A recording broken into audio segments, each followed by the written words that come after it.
ఆదిత్య పరాశ్రీ అనే ఒక బిచ్చగాడు స్టేజ్ మీదకెక్కి, ఒరేయ్ జ్ఞానుల్లారా, సుజ్ఞానుల్లారా, బుద్ధిమంతుల్లారా, మేధావుల్లారా, ఎంత గొప్పవాళ్ళో మీరు, ఎన్ని గొప్పతనాలు పెట్టినా మీకు తక్కువే, మీరందరూ కూడా దర్గాలకు కందులు చేయకుర్రా నాయన అని చెబుతుండే. మీరేమనుకుంటుంట్రీ? మన హిందువులే. ఒక్క ముస్లిం కూడా నా మీద కామెంట్ చేసి లేడండి.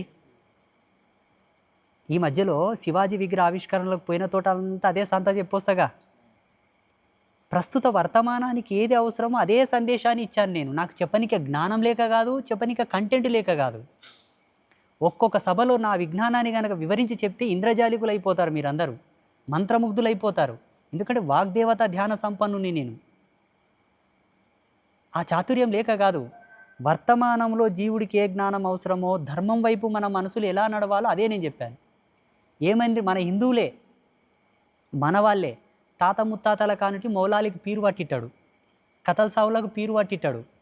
ఈ ఇంకా కొంతమంది దేవతలు ఉండరు కదా దాంట్లో, హసన్ హుసేన్ అని, ఆ దేవుడని ఈ దేవుడని, వాళ్ళకంతా పీర్లు పట్టి బాగా అడాక్ట్ అయిపోయింటారు మనోళ్ళు.